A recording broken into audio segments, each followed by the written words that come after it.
U sportskoj hali u Arilju svečano je održana dodjela boračkih spomenica posebnog nacionalnog priznanja koje se dodeljuje licima sa stečenim statusom borca po zakonu o pravima boraca, vojnih invalida, civilnih invalida rata i članova njihovih porodica. Spomenice je uručio državni sekretar Ministarstva za rad, zapošljavanje, boračka i socijalna pitanja Mile Rosić. U Arilju smo kod vas da podelimo boračke spomenice koje su date zakonom iz 2021.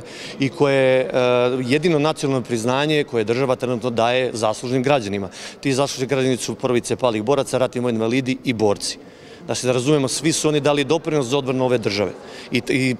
I svako od njih ponaosob zaslužuje još veće priznanje. Da se ja pitam, s obzirom da sam ja sam borac i ratni vojni invalid, oni treba da dobiju maksimum jer su oni stvorili ovu državu.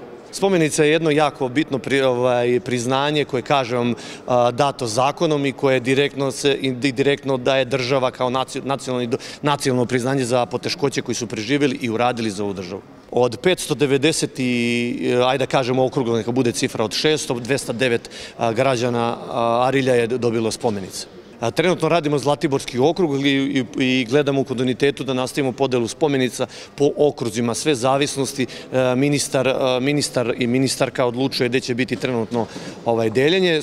S obzirom da radimo po okruzima, Zlatiborski okrug je sada u ovom delu dodat za davanje. Olakšice što se tiče boračkih nosilaca, ne boračkih spomenica, nosilaca boračke legitimacije ili statusa borca, ministarstvo samo radi po sebi gde se može vidjeti na samome sajtu da ima određeni broj privilegija koje je dato prema sporazumima sa lokalnim nekim organizacijama i to možete slobodno pogledati na sajtu, a imamo tendenciju da nastavimo to, da radimo praksu i potpisivanje drugih sporazuma o saradnji i određenim popustima.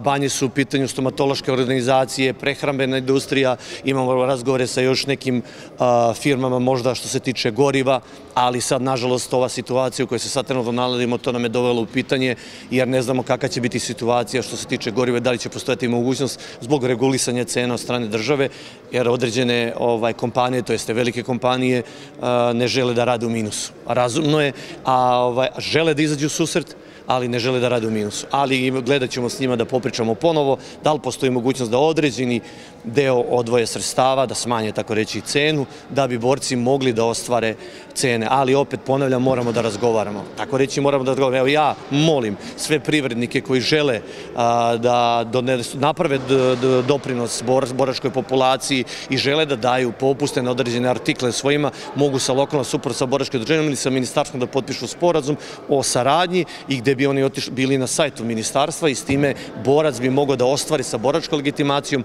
popust u toj prodavnici, stomatološkoj ordinaciji, dijagnostičkom centru ili već šta je potreba boraca. U stvari čime se bavi ta kompanija koja želi da da popuste. Uručivanje boračkih spomenica simbol je trajne zahvalnosti države prema onima koji su pokazali hrabrost i ljubav prema otadžbini. Kako je istakao državni sekretar Rosić, njihova žrtva nije zaboravljena, a imena i dela zauvek ostaju u istoriji našeg naroda.